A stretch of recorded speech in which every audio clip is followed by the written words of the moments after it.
Let's go ahead and get started. Joel was a prophet to the southern kingdom of Judah. Now, dating Joel poses a problem to scholars because, aside from what is in the book, there is little known about Joel. Scholars do place Joel sometime between 836 and 797. The nation was going through a very, very difficult time. Joel starts to prophesy in Jerusalem and Judah. When he starts to prophesy in Jerusalem and Judah, the country is in political flux, according to the Jewish Encyclopedia. Jerusalem and other regions of Judea are the people are suffering, and Joel's prophecy lets them know exactly why they are suffering. It is because of their disobedience to Yahweh. They're slipping back into idolatry and pagan practice, and this is what brings the judgment of God.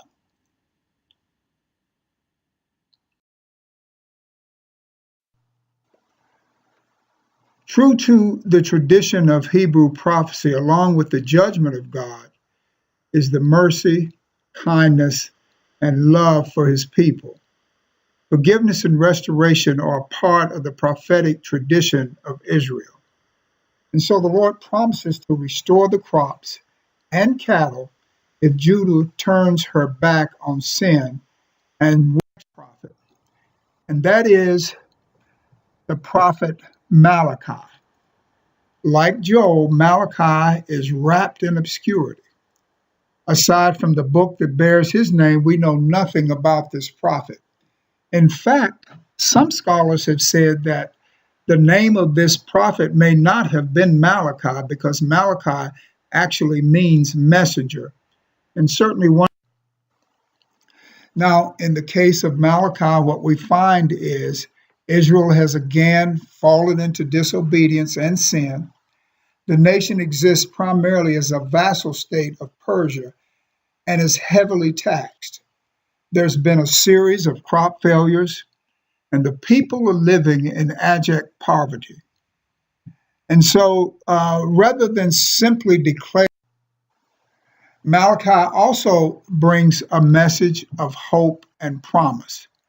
He reminds Israel that Yahweh holds his people in a special place in his heart.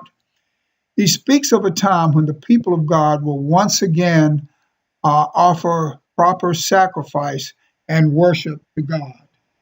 Now, just like Joel, there's no real.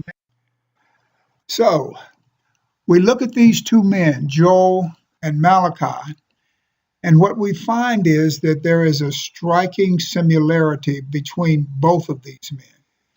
Both of these obscure men appeared at critical times during the history of Israel. They brought a message of warning and judgment, but ultimately they brought